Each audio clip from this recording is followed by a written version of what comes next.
I knew something was wrong when she stopped saying goodnight. Not with words anyway.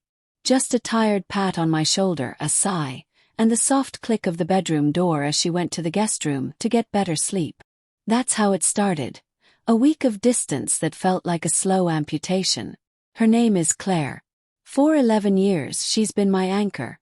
Calm, gentle and thoughtful. But lately she'd been distracted.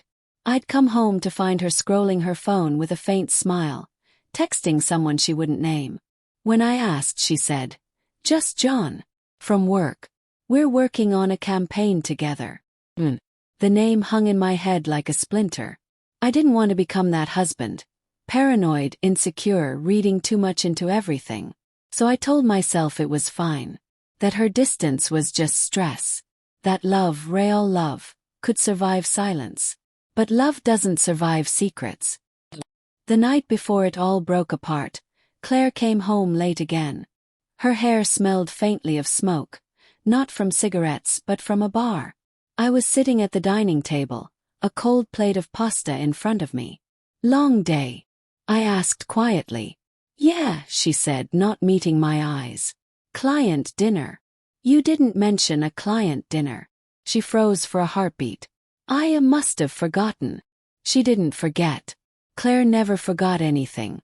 Not birthdays, not anniversaries, not even the name of the guy who delivered our groceries once.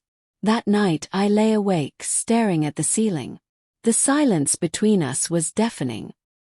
The next morning I found her in the kitchen, hair damp from a shower, humming faintly, like nothing was wrong. "Hey," I said carefully. "Can we talk tonight? About us?"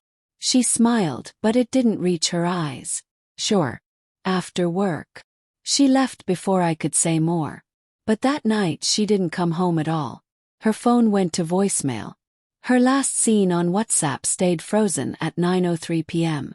I paced the living room until 2 in the morning, torn between worry and anger. When she finally walked in the door at 3:14 a.m., I felt my pulse spike. "Where were you?" I demanded. She looked startled and guilty. "At John's. We were brainstorming the new campaign." I didn't realize how late it was. Brainstorming at 3 a.m. She flinched. "Don't start, please. You don't understand how much pressure." "I understand plenty," I said sharply. "You just don't talk to me anymore. You barely look at me. And now you're staying out all night with some guy from work." She sighed, shaking her head like I was being unreasonable. "This is exactly why I didn't want to tell you. You always think the worst." She stormed off to the guest room. The door shut. The lock clicked. And something inside me broke. The next day I didn't go to work. Couldn't. My mind was stuck on repeat. Her distance, her lies, the growing pit in my stomach that whispered she's already gone. By 5 p.m. I drove to her office, telling myself it was just to clear my head. But when I parked across the street I saw them. Claire and John. They stood outside, laughing like old lovers, the air between them charged and familiar. She touched his arm when she laughed. He leaned closer. Then just like that she kissed him. It wasn't a mistake. It wasn't confusion. It was slow. Intentional. The kind of kiss you give someone you've wanted for a long time. I didn't confront them. I just sat there, gripping the steering wheel until my knuckles turned white. My chest ached like something inside me had caved in. When she finally got home that evening, she acted normal. Humming again, setting her bag down, pretending everything was fine. I waited until she poured herself a glass of wine. "Did you have fun with John?" I asked quietly. She froze mid-sip. "What?" "I saw you," I said. "Outside your office. You kissed him." Her glass clinked against the counter. It wasn't what you think." I laughed bitterly. "Oh, that's the line, huh? You kissed another man, but it's not what I think." Her eyes filled with tears, but she didn't deny it. "We've been so distant, Michael. You barely talk to me anymore. I needed to feel wanted again." The words hit me harder than the kiss itself. I needed to feel wanted. "I was right here," I whispered. "Every night. Waiting for you. Trying to reach you. And you found comfort with someone else. She covered her face, sobbing. I'm sorry. I didn't mean for it to happen. But I couldn't listen. Not anymore.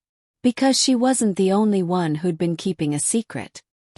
I stood silently for a long time, watching her cry. Then I said, you know, there's something you should know too. She looked up, confused. What do you mean? I didn't tell you this before because I didn't want to worry you. But that week you were distant. I was waiting for medical results. Her eyes widened. Medical results? Yeah. I found a lump, Claire. In my chest. My voice cracked. I didn't tell you because you were already stressed, and I thought maybe it was nothing. But it wasn't. It's benign, I'm fine. But for a week I thought I might have cancer. I thought I might be dying. Her hand flew to her mouth. Oh my God. I wanted to talk to you. I wanted you there. But you were too busy texting John. Too busy finding someone who made you feel wanted. Her tears turned into silent horror. I was sitting in that doctor's office alone, wondering if I'd even get to grow old with you. And while I was doing that, you were falling for him. Michael, she whispered, stepping closer.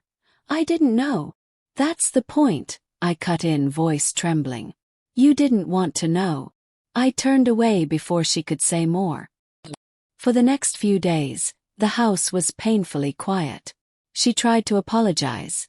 Notes on the counter, texts that said I'm sorry. Please talk to me. But I couldn't. Not yet. I slept on the couch, staring at the ceiling, wondering when love turns into something unrecognizable. One night she sat beside me, clutching an old photo of us on our wedding day. I ruined us, didn't I? She said softly. I didn't answer.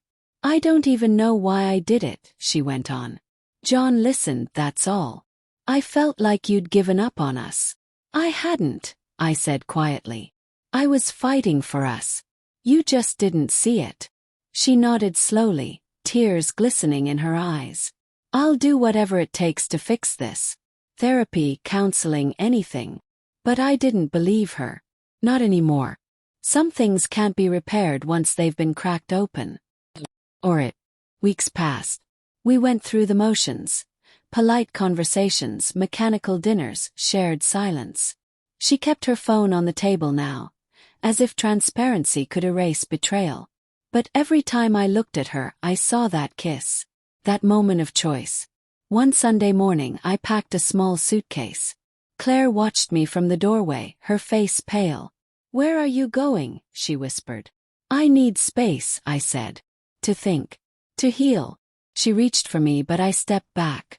I still love you, she said, voice breaking. I know, I said.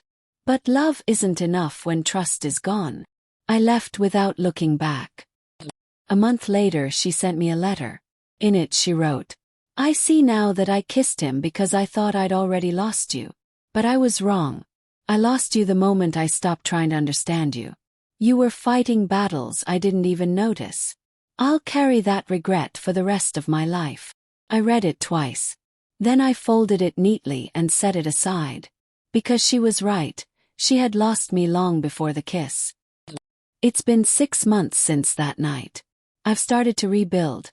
Therapy, long walks, quiet dinners with friends who don't ask too many questions. Sometimes I still catch myself reaching for my phone to text her. Old habits die hard. But then I remember that week. The silence, the lies, the kiss. And the way her eyes widened when I told her the truth about my health. I realize now that love isn't about grand gestures or perfect timing. It's about showing up. When it's inconvenient, when it's painful, when it's real. And she didn't. Maybe one day I'll forgive her. Maybe one day she'll forgive herself. But for now, I've found peace in the one thing I can control. Walking away from someone who stopped walking beside me. In the end, it wasn't the kiss that broke us. It was the silence, but